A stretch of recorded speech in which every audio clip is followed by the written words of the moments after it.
Christmas Reflections, written by Reis and read by Ryan and Isadora. For as long as he could remember, James would always get the same Christmas card from his grandmother every year. It was simple: a white puppy with a red Christmas ornament in its mouth. It had a plain white background with nothing but "Merry Christmas" printed in black on the inside. James looked forward to this card every year, not because he was fond of the sentiment, but the money his grandmother would leave inside. Every year it was a little more than the last. Last year, when he was 14, the card had $620 inside, and the year before that, $540. This Christmas, he couldn't wait to see how much she was going to surprise him with. He had only ever met her a handful of times. She had been a busy woman all her life, or at least that's how James' mother would describe her. She had a heart too big to love just her family and a mind too busy to stay in one place. It was finally Christmas morning as James sat with his parents and his 11-year-old brother Tate, waiting to open their presents. As a yearly tradition, there was eggnog and cookies set out on the coffee table. James' father handed him the last present under the tree, telling him it was from his grandmother. James looked utterly confused at the tall, thin box that stood in front of him. It was about 3 feet long, 2 feet wide, and only a few inches thick. His first thought was, "Damn, that's a big Christmas card," before realizing how ridiculous that would be. He unwrapped the paper, which ironically had little white puppies on it, and opened the box from the top. He then pulled out a large mirror with a black Gothic-style frame. "I haven't seen that in ages," his mother said.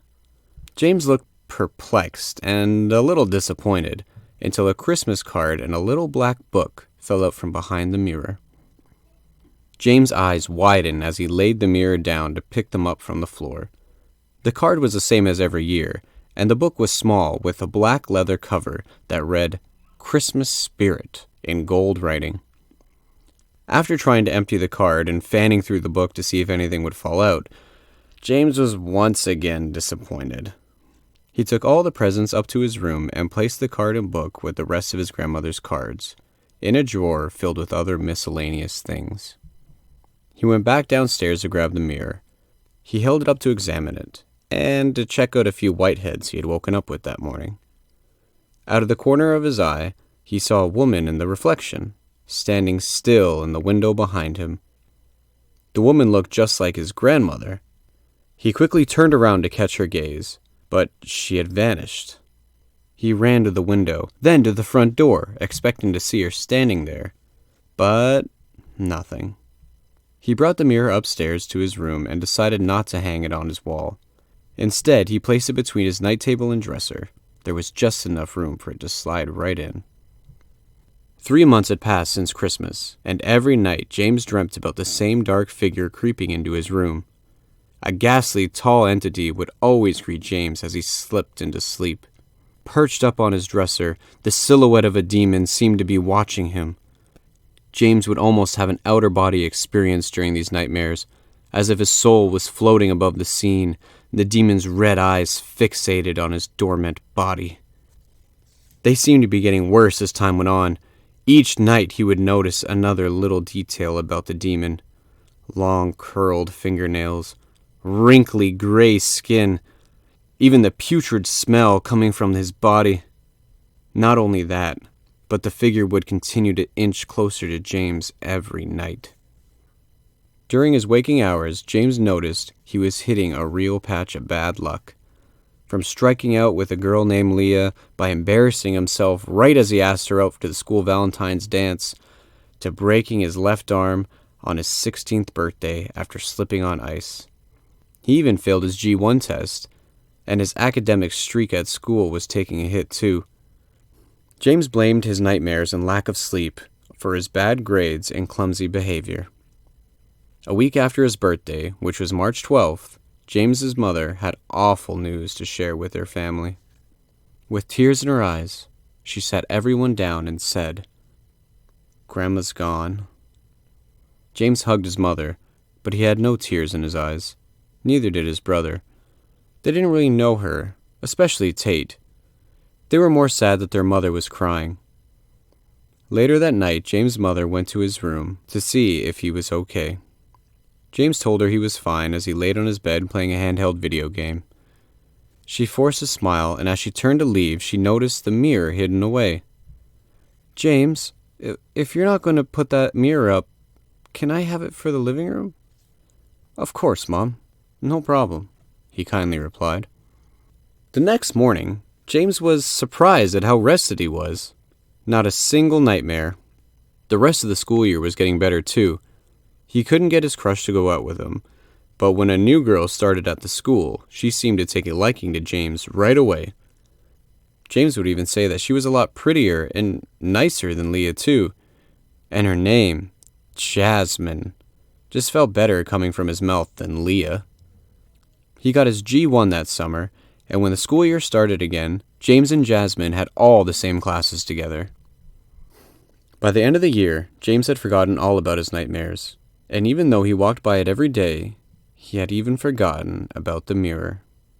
Until he walked past it on the next Christmas morning. The mirror was on the living room wall, facing the main window. When he came downstairs, he noticed something moving in the reflection. He turned his head and felt a chill as he looked at himself in the mirror, remembering last Christmas and what he thought he saw out the window. Although this time there was nothing, just a rush of memories. James sat with his family on the floor by the tree and opened all the presents. He couldn't stop thinking about his grandmother, and how this would be the first year without a present from her. Even though he didn't really know her, he also felt sad she was gone. After they ripped open all the gifts, James and his brother made trips up and down to bring everything to their respective rooms. As James walked past the mirror on his last trip, he noticed something outside. However, it wasn't a figure or a person. It was a car. "Ha ha ha! Shoot! You saw it! We were going to wait until after breakfast to give it to you," his father said. "It's all yours. We can take it out together until you get your G2. Merry Christmas, son." James gave his father a big hug and thanked him before running outside to look at it. It was a dark blue Toyota Corolla. It was pretty old, but a great starter car. Or at least that's what his parents told him. After going back inside, he passed the mirror and saw another figure. This time, it was Tate. He was standing in the front yard beside James' new car. James thought it was weird since he didn't see him go outside. Plus, it was a little cold out, and there he was, standing still without a jacket. Just as James was about to turn around, he got startled by Tate jumping from the stairwell into the front lobby. James' arm hair stood up on end as his eyes darted to the window. There was no one out there, just like last Christmas. That night, the nightmares returned. James spent the night laying in bed, tossing and turning, all while dreaming of the same shadow people he dreamt about earlier that year. He was dreaming that he was being followed by them, all while running after his brother. He recognized that he was trying to save Tate from the shadows behind him. When he woke up the next morning, his bed sheets and pajamas were soaked. At first, James was worried that he had wet himself, but it was just sweat. He cursed to himself and hoped that it was just a coincidence. He prayed that it was just a one-time thing, but it wasn't. He was still having these agonizing dreams after 3 months like the last time. Again, his lack of sleep seemed to be affecting his grades and his social life. But the biggest upset was when he failed his G2 test after his birthday. He was so upset over it that he canceled on his once-new girlfriend, Jasmine, and in doing so, led to her leaving him 2 weeks later for a boy that she met on the day they were supposed to hang out. This time, the dreams didn't end after just a few months. Summer came and went. James had failed his driving test a total of 3 times, and a circle of friends stopped hanging out with him. He also failed the majority of his classes in both semesters, and hadn't had a decent sleep in months. He also swears that he had been seeing the shadow people from his dreams in the living room mirror. It was now September. James hadn't seen anyone from school all summer, and was feeling embarrassed about retaking all the same classes he had last year. It was now the night before the first day of school, and James was feeling a mix of emotions.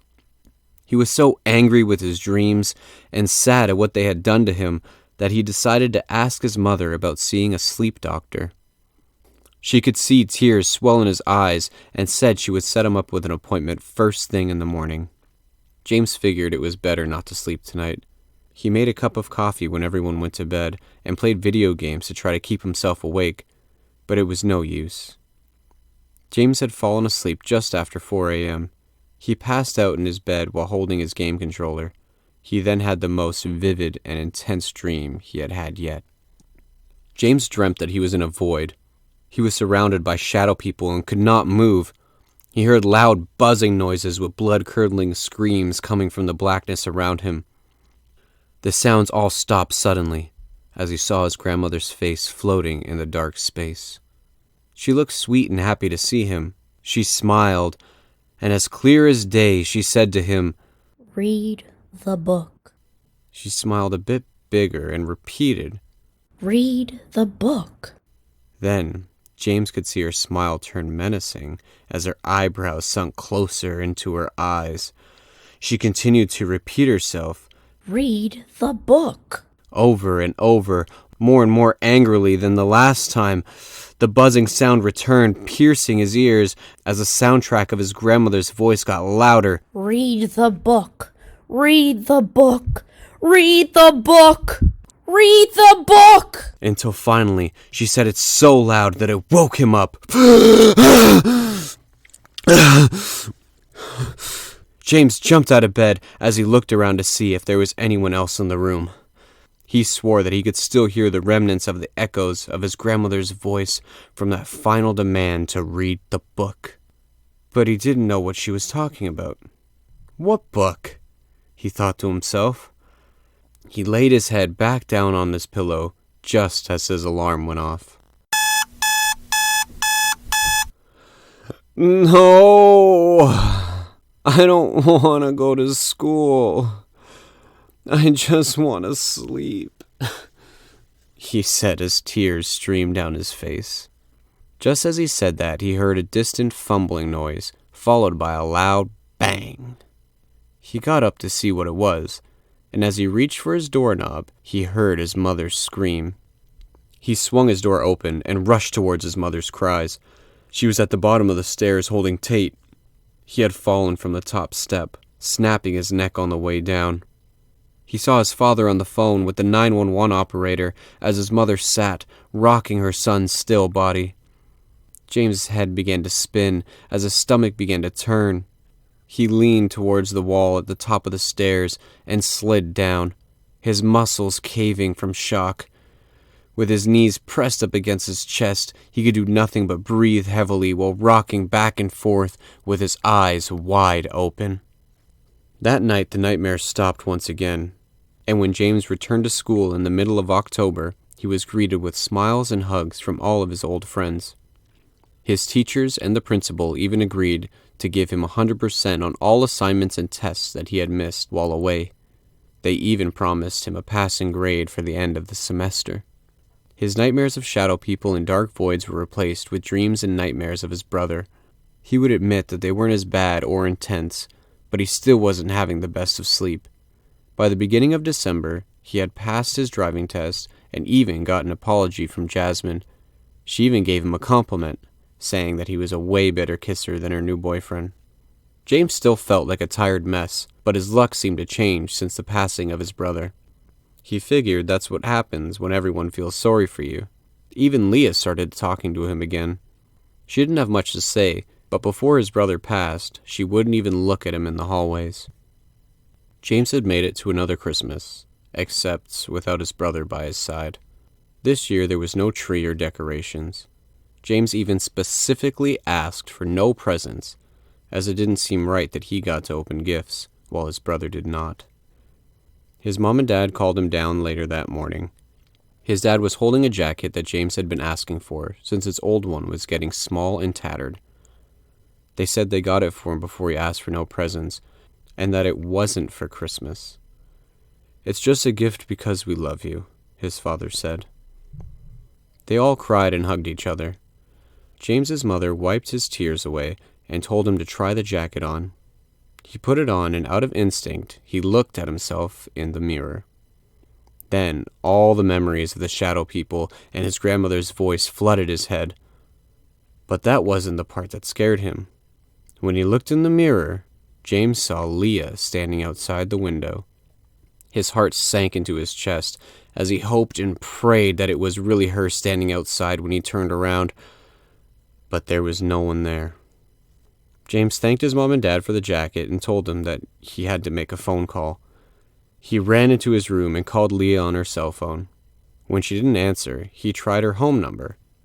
Leah picked up and said, "Merry Christmas, Thompson residence." "Leah!" James yelled. "Where are you?" James? You called my home phone, you weirdo. Where do you think I am? So you weren't outside my house just now?" James asked, hearing how crazy he sounded. No, James. What the hell? Are you having an episode? "Merry Christmas, Leah," Merry Christmas, freak. she replied before hanging up the phone. James sat on his bed and looked at his desk drawer. He thought of his grandmother and all the Christmas cards laying amongst the junk. He recalled that nightmare he had with his grandmother yelling at him to read some book. Opening the drawer, he noticed a little black book sitting on top of the cards. "Christmas Spirit," it read. He then grabbed it, along with the top card right underneath it. "Read the book," he said out loud to himself. The last card his grandmother ever gave him had something he didn't notice that Christmas. It was filled with writing. Dear James, Merry Christmas. I know you were expecting money, but this year I got you something very special. I can't quite tell you yet, but I have a feeling I'm going to be seeing you a lot this year. If you follow the instructions, that is. First, you must read the book. Then, come visit your dear old grandmother, and I'll explain everything when I see you. Just know, I picked you to give that mirror to for a reason. You're young and so full of hope and love and cheer. I couldn't think of a better person to have this when I'm gone. I hope to see you soon, grandson. Lots of love, your grandmother. James' heart sank when he realized how selfish he was for not reading the card because of the disappointment he felt with the lack of money that year. He pictured his grandmother waiting on his call until her last dying breath. Picking up the book, he proceeded to read it. You have been chosen to spread cheer and joy all year long with the help of the Christmas Spirit. Every year on Christmas Day, you will be shown someone who has just experienced their last Christmas season. It is up to you to treat them with kindness and holiday cheer until their final day. By doing so, you will be blessed with the gift of Christmas magic all year long for the rest of your days. But if you choose not to fulfill this task, you will be cursed by the spirit of Christmas until the person whose last Christmas it is passes on to the other side. You must do this until the day you see yourself standing behind you in the mirror. This is how you know that it is your time to pass the quest of spreading Christmas cheer. Failing to pass it on will result in an eternal curse afterlife, where your dark, shadowy dreams become your reality. If you choose to accept this quest, you will bring the Christmas magic with you into the afterlife. Warning: you may not explain the rules of this task until the newly assigned person has read this book. However, you may encourage them to read it until your final day. As long as you have passed this on to someone after seeing yourself in the reflection, you have completed your duty. Please note, these deaths are no fault of your own or of this book. Merry Christmas and good luck. James couldn't believe it, but at the same time, it all made so much sense. He started to feel bad that he failed the first two people, especially since it was two people that he loved so much. He decided to make up for it and accepted his new quest to spread holiday cheer. That day, he drove to Leah's house and once again tried his luck. He asked her out and said as soon as the stores open tomorrow, he's going to buy her the best Christmas gift ever. He also asked if she would have dinner with him at his place tomorrow evening. Even after all the embarrassment he had suffered the past years and his strange phone call that morning, Leah said yes. To dinner, at least. James was so overjoyed that he kissed her on the cheek. Ew, yuck, she said as she wiped it off, fighting off a huge smile. James cried as he got into the car. He was extremely sad knowing Leah was going to die, but instead he put on a good face. He was grateful that she said yes, and he would make it his mission to make every day, from now until her very last, the best she had ever had. 5 months had passed. James and Leah were not boyfriend and girlfriend, but instead they were best friends. They had spent every day together, and with the help of a little Christmas magic, James was able to give Leah the best 5 months of her life. James soon realized that Christmas magic came in the form of luck. From winning concert tickets to running into Leah's favorite actress while at a coffee shop, to being valedictorian in her grade. James was hit hard when he heard of Leah's passing, but the memories they had together made him feel bittersweet. A mix of sad and happy, with a weird feeling of a job well done. James would go on and continue to spread Christmas cheer until the age of 79, when he saw himself in the mirror. Being assigned this duty brought him so much joy and a fulfilled life. It didn't leave much time for a family or a career, but he had got to meet the most wonderful people and got to go on the most amazing adventures. He realized early on that it wasn't a curse at all, but a privilege that he had the honor of doing.